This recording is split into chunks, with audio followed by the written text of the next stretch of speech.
Assalamualaikum warahmatullahi wabarakatuh. Alhamdulillahi rabbil alamin. Wabihi nasta'in wassalatu wassalamu ala khatamil anbiya'i wal mursalin. Nabiyina Muhammadin wa ala alihi wa sahbihi ajma'in amma ba'd. Seperti mana kita telah bincangkan makna iman dari segi bahasa ialah at-tasdiq, membenarkan, mengiyakan. Namun kita juga kena faham tabiat membenarkan dan mengiyakan di sisi penggunaan istilah orang Arab tidak terhad kepada sekadar percaya dalam hati. Ianya juga merangkumi perbuatan. Ini adalah poin yang paling penting yang kita kena faham. Kalau kita faham begitu rupa, maka tidak ada lagi sebarang ketidakselesaan apabila kita mengatakan al-iman itu ialah at-tasdiq. Walaupun, dan kita kata bila kita faham at-tasdiq itu merangkumi perlakuan atau perbuatan, maka tidaklah jauh bila ia disamakan dengan makna al-iqrar. Adapun hakikat iman di sisi ahli sunnah wal jamaah, maka iman itu secara istilahnya, secara definisi syaraknya, berdasarkan kefahaman dan tabiat iman itu mengikut dalil-dalil syar'i, ialah al-iqraru wa taslimu bikulli ma ja'a bihi asy-syari'atu min ahkam ma'al iltizami biha fil qalbi wal jawarih. Berikrar dan menyerah diri, mengakui, mengiyakan dan menyerah diri, tunduk patuh dengan apa jua yang datang akannya, yang dibawa oleh syariah menerusi Rasulullah sallallahu alaihi wa alihi wasallam, bersamaan dengan beriltizam. Beriltizam maknanya mengikat diri dengan pengakuan tersebut dengan hati, yakni percaya dalam hati, dan beramal dengan anggota badan. Sebab iman ni nanti kita akan bahas, kayu ukur iman yang paling utama untuk menilai keimanan orang secara zahir ialah mengucap dua kalimah syahadah, iaitulah iman lisan. Siapa yang mengucap dua kalimah syahadah sebagai perisytiharan kata dia nak beriltizam, mengikat dirinya dengan syariat Nabi Muhammad sallallahu alaihi wasallam, maka dia adalah muslim. Dia adalah muslim. Ya. Tetapi untuk menjadikan keislamannya itu Islam yang diterima di sisi Allah Subhanahu wa taala dan menyelamatkan dia daripada kekal dalam neraka, mestilah iman itu disertakan dengan pengiyaan, pembenaran dalam hatinya, percaya dengan segala rukun iman dan beramal dengan tuntutan-tuntutan Islam yang zahir, iaitulah salat, puasa, zakat dan haji. Ya. Apabila cukup syarat-syaratnya, barulah dia dikira Muslim yang sah keislamannya di sisi Allah Ta'ala dan Islamnya itu bermanfaat di akhirat. Ya. Sebab itu orang yang percaya dalam hati sahaja, tidak mengucap dengan lisan, tidak beriman, tidak Muslim. Orang yang mengucap dalam hati, beramal dengan anggota badan, tapi tidak percaya dalam hati, mengucap lisan, beramal anggota badan, tak percaya dalam hati, itu namanya munafik. Namanya munafik. Orang kafir yang berpura-pura Islam. Walaupun di dunia kita anggap dia Muslim, tapi dia di sisi Allah Ta'ala tidak sah keislamannya. Baik. Jadi inilah ta'rif definisi iman secara istilah. Apa dia kita ulang lagi sekali? Iaitulah pengakuan dan penyerahan diri terhadap apa yang dibawa oleh syariah daripada hukum hakam bersamaan dengan beriltizam, mengikat diri dengan hukum hakam tersebut secara qalbi dengan membenarkan dalam hati dan mengamalkannya dengan anggota tubuh badan. Jadi ini definisi. Dan daripada definisi ini kita boleh dapati Islam di sisi ahli sunnah, iman di sisi ahli sunnah wal jamaah mempunyai satu tabiat, satu ciri-ciri. Nature of faith. Iaitulah ada 4 usul asasi yang mesti kita fahami bila kita bercakap tentang tabiat iman di sisi ahli sunnah wal jamaah. Apa dia? Yang pertama sekali adalah al-imanu haqiqatun wujudiyatun murakkabatun min al-zahiri wal batin. Ya. Yang pertama sekali, iman ni dia adalah hakikat, satu perkara yang hakiki, yang memang ada, yang wujud pada diri manusia. Bukan satu perkara amrun i'tibari atau perkara zihni. Dia benda yang memang wujud, hakikat yang memang ada pada diri manusia yang beriman. Ya. Yang terdiri daripada dia punya strukturnya itu terbina daripada unsur batin, dalaman, dan unsur luaran, zahir. Jadi iman ini bukan sahaja batin, tetapi dia juga zahir. Dia bukan sahaja zahir, dia juga batin. Ya. Kata musannif rahimahullah, Syekhul Islam Ibn Taimiyah rahimahullah, wa min usuli ahli sunnati wal jamaah anna ad-din wal iman qawlun wa amal. Qawlul qalbi wal lisani wa amalul qalbi wal lisani wal jawarih. Syekhul Islam Ibn Taimiyah rahimahullah menjelaskan, dia kata antara prinsip utama yang ni yang disebut dalam wasatiyah ni lah, mata wasatiyah ni kan.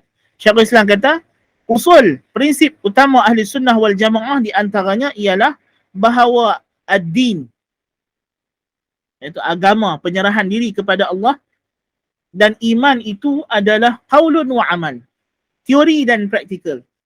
Kita terjemah dia sebagai teori dan praktikal.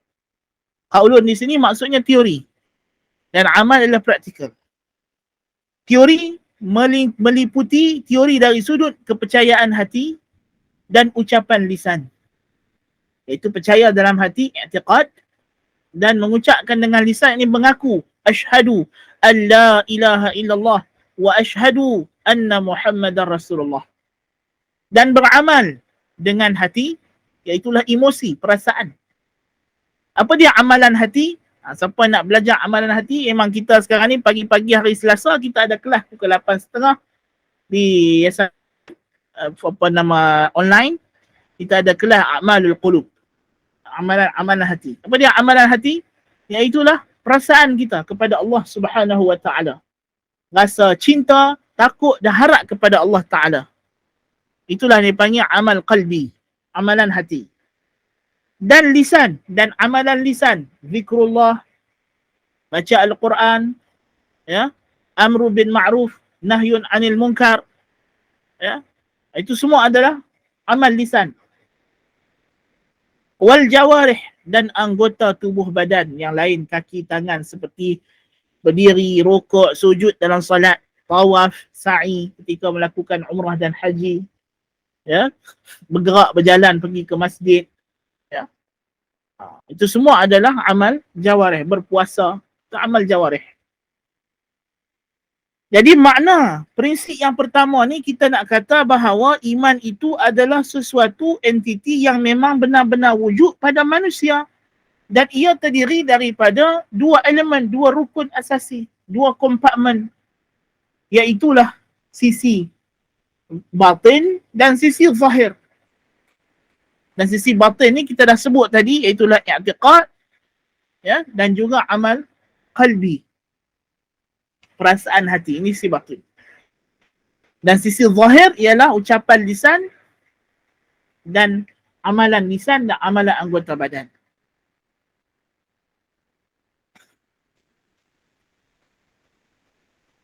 Kata Syekhul Islam Ibn Taimiyah rahimahullahu ta'ala dalam Majmu' al-Fatawa, al-imanu amrun wujudi, fala yakunu ar-rajulu mu'minan zahiran hatta yadhhara aslul iman wa huwa syahadatu an la ilaha illallah wa syahadatu anna Muhammadar Rasulullah wa la yakunu mu'minan batina hatta yuqirra biqalbihi bidzalika fayantafi anhu asy-syakku zahira wa batina ma'a wujudil amali salih.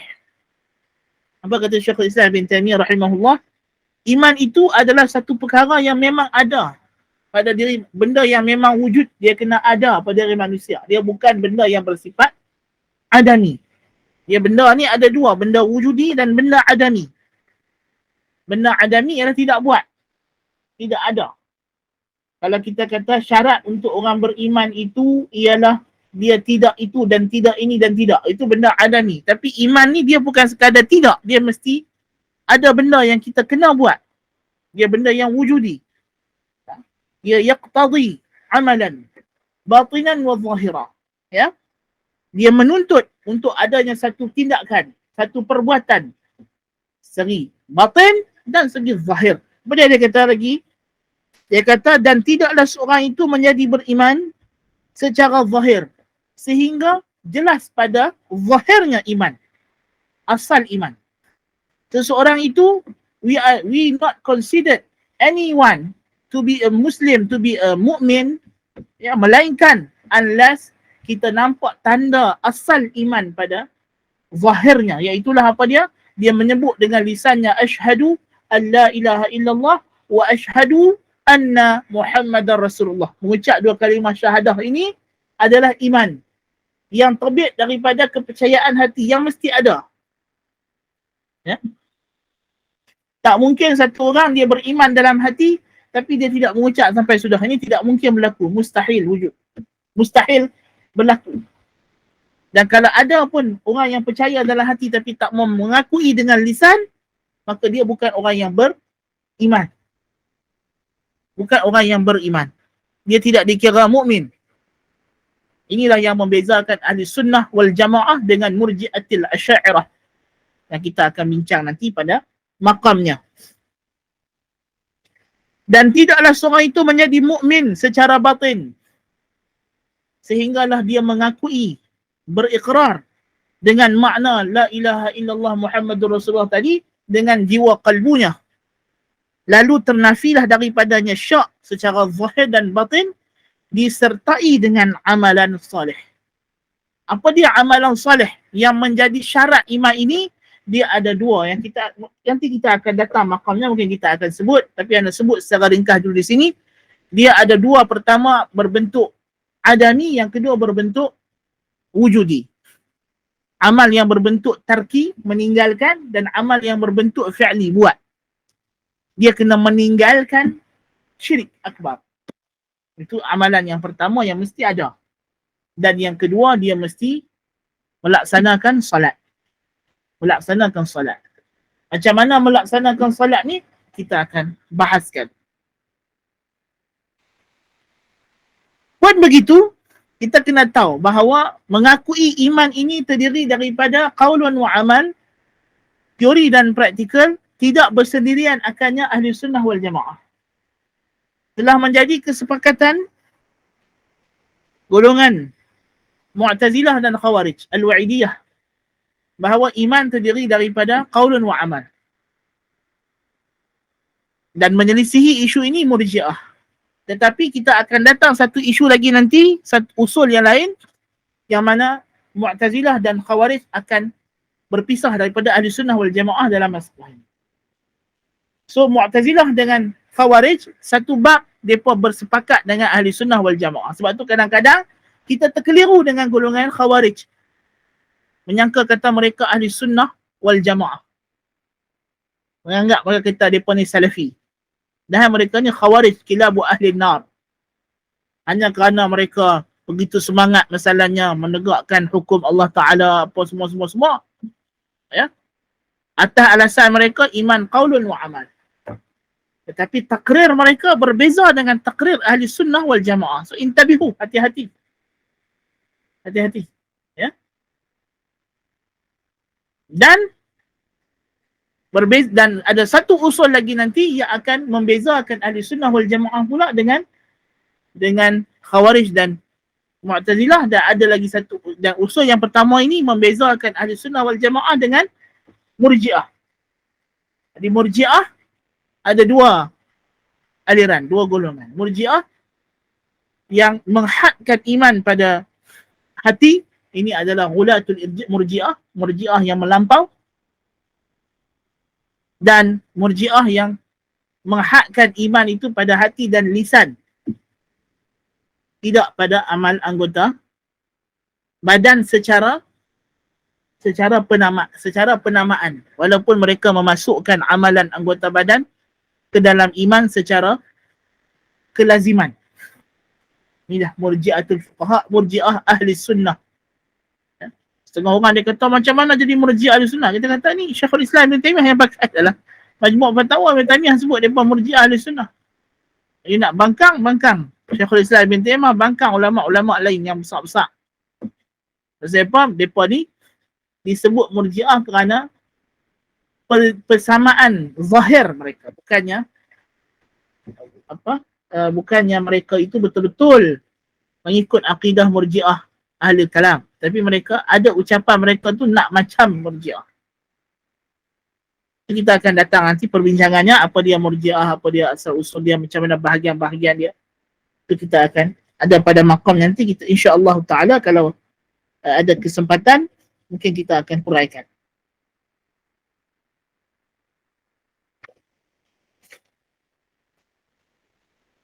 Dan ulama salafus salih telah bersetuju dengan perkara ini, walaupun mereka ada kepelbagaian dalam memberikan takbir, dalam mengungkap usul ini atau prinsip ini, ada kepelbagaian, tetapi kembali kepada makna yang sama, iaitulah usul yang kita nyatakan di sini. Ya, itulah apa dia? Contohnya perkataan Imam Al-Auza'i rahimahullahu ta'ala. Imam Auza'i ini imam besar ulama ahli Syam pada zaman tabi'in ataupun tabi'in, ya. Dan dia ni ulama faqih, mujtahid, ada mazhab dia sendiri. Dan mazhab dia adalah mazhab ikutan ahli Syam. Sebab itulah Al-Lalaka'i masukkan dia sebagai salah seorang yang disenaraikan matan akidah dia di dalam Syarah Usul I'tiqad Ahli Sunnah wal Jamaah, sebab Al-Lalaka'i senaraikan ke semua mujtahid dalam fiqh di sisi Ahli Sunnah wal Jamaah, ketua ulama hadis dan juga ulama tasawuf. Jadi kita tengok dalam Syarah Usul I'tiqad Ahli Sunnah wal Jamaah tu ada Imam Ahmad, ada Sufyan Al-Thawri, Sufyan ibn Uyainah, Al-Auza'i, ya, Al-Layth ibn Sa'ad. Ini semua adalah fuqaha, imam mazhab mujtahid.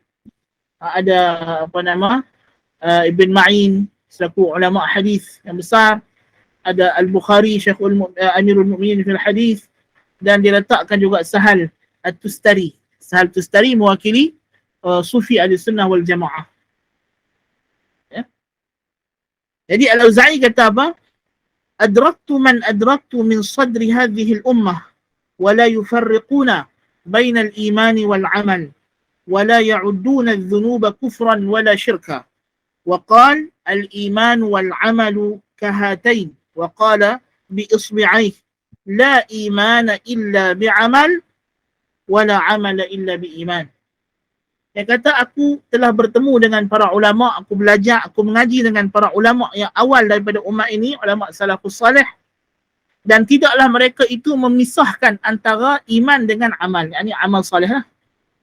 Dan mereka tidak pernah menganggap dosa itu sebagai kufur atau syirik. Dosa-dosa besar yang bukan mencapai tahap kufur akbar atau syirik akbar, tidak ada ulama salah yang mengatakan orang yang buat dosa tersebut syirik ataupun kafir. Ini yang membezakan kita dengan Khawarij dan Mu'tazilah. Sebab Khawarij dan Mu'tazilah bersepakat qaulun wa amal dengan Ahli Sunnah wal Jamaah, tapi dia kata kalau orang tu buat walaupun satu dosa besar, maka dia terkeluar daripada iman. Kemudian Khawarij dengan Mu'tazilah berbeza pandangan, adakah kita nak kata orang ni kafir ataupun tidak kafir. Mu'tazilah kata dia tak kafir, Khawarij kata dia kafir. Na'udzubillah min dzalik. Ahli Sunnah wal Jamaah walaupun kata iman tu qaulun wa amal, tapi mereka tidak menghukum orang yang melakukan dosa besar daripada kalangan ahli qiblah sebagai kafir. Bahkan mereka kata dia masih lagi dalam daerah iman yang asas. Mutlaqul iman. Dan bukannya iman mutlak. Dan ini kita akan datang usul yang kedua nanti. Ataupun usul yang seterusnya. Dan mereka berkata, iman dan amal itu seperti dua ini. Dua jari yang dirapatkan. Tidak ada iman tanpa amal, yakni amal salih. Dan tidak ada amal salih tanpa iman. Kerana tak mungkin, mustahil. Satu orang, ya, dia kata dia beriman, saya orang Islam, tapi saya tak semayang. Saya memang jenis tak semayang. Dia kata, saya memang tak semayang. Kalau you nak semayang, silalah. I'm not a practicing Muslim. Dia kata. Sekarang ni wujud tak orang macam ni? Wujud. Dulu, subhanallah, ulama' bergaduh isu ni. Pasal apa? Dia kata, mana mungkin wujud. Tapi rupanya zaman kita ada. Mereka ni di barat dia panggil non-practicing Muslim, dia kata. Saya orang Islam tapi saya dah tak amal Islam. Yang ni apa hukum orang macam ni? Yang ni kita nak bincang. Kasi ahli sunnah wal jamaah, orang macam ni tak ada iman lah. Mana boleh you? No. Kalaupun you kaki mabuk todi ke, you kaki perempuan ke, you judi ke, take judi ke, kan? You kalau betul beriman, you mesti ada amal. You mesti akan solat juga paling kurang sekali-sekala. Bulan Ramadan mesti nak puasa juga. Kan? Ini kalau sampai memang dah tak ada niat langsung nak semayang. Dah tak ada keazaman langsung nak mendirikan solat. Dah tak ada langsung rasa tanggungjawab nak menunaikan zakat dan puasa dan haji. Tu dia tidak ada amal. Dia tidak ada amal. Tidak ada amal, tidak ada iman. La imana illa bi'amal, wa la amala illa bi'iman. Dan tidak ada amalan diterima kecuali dengan iman. Satu orang kalau bayar zakat ke, puasa ke, apa ke, tapi kalau dia tidak mengaku sebagai Muslim, tidak mengucap dua kalimah syahadah, tidak ada faedah. Tuhan tidak akan terima amalannya. Allah Ta'ala kata, ilaihi yas'adul kalimut tayyibu wal amalus salihu yarfa'uh. Kepada Allah lah naik kalimah la ilaha illallah, diangkat oleh amal salih. Amal salih yang mengangkat naik la ilaha illallah. Subhanallah. Dan kata Imam Ahmad Ibn Hanbal, al-imanu la yakunu illa bi'amal. Iman tidak berlaku, tidak akan ada, melainkan dengan amal. Iman tidak ada melainkan dengan amal. Ini adalah penegasan daripada ulama Ahlussunnah wal Jamaah. Iman itu terdiri daripada dua komponen, dua kompartmen, dua bahagian asasi yang kedua-duanya mesti ada elemen batin dalaman dan elemen zahir luaran. Ya. Di antaranya Imam Syafi'i radhiyallahu anhu meriwayatkan ijma'. Dia kata, "Kana al-ijma'u min as-sahabati wat-tabi'ina min ba'dihim mimman adraknahum anna al-imana qawlun wa 'amalun wa niyyah la yujzi'u wahidun min ath-thalathati illa bil akhar." Ini diriwayatkan oleh Hibatullah al-Lalikai dalam Syarh Usul I'tiqad Ahlussunnah wal Jamaah. Dia kata adalah ijma', kesepakatan, konsensus daripada para sahabat, tabi'in dan yang selepas mereka, daripada ulama yang kami telah bertemu dengan mereka, mengambil ilmu daripada mereka, bahawasanya iman itu ialah ucapan, amalan dan niat. Ini dia bezakan. Niat itu ialah i'tiqad lah. Ya? Tidak mencukupi satunya tanpa yang lain.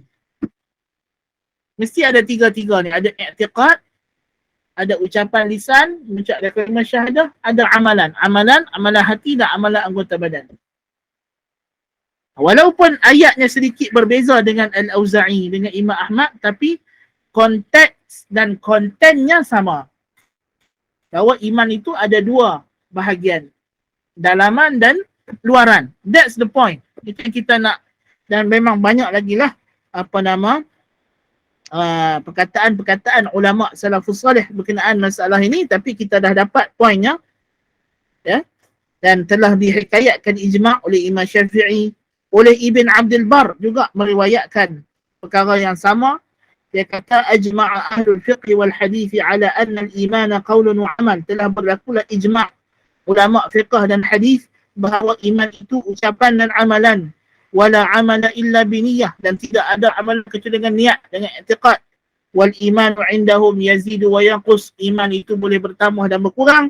Yazidu bil ta'ah wa yanqusu bil ma'siyah, bertambah dengan taat, berkurang dengan maksiat. Wa ta'atu kulluha indahum iman, dan semua ketaatan, amal salih, semuanya adalah iman. Semuanya dipanggil iman di sisi mereka, illa ma dzukira an Abi Hanifah wa ashabihi, kecuali yang menyelisihi ijma' ni ialah Abu Hanifah dan ashabnya daripada kalangan murji'atul fuqaha. Ini kita akan bahaskan nanti, ya. Tapi asalnya ijma' tu telah berlaku sebelum kedatangan Zar al-Murhabi yang mengasaskan mazhab irja' fuqaha yang sekitar tahun 100 Hijrah. Sebelum itu telah berlaku ijma' para sahabah dan tabi'in bahawa iman itu haqiqah murakkabah, hakikat yang tersusun daripada dua juzuk, dua bahagian, luaran, zahir dan batin, batin dan zahir. So ini adalah usul yang pertama, ya.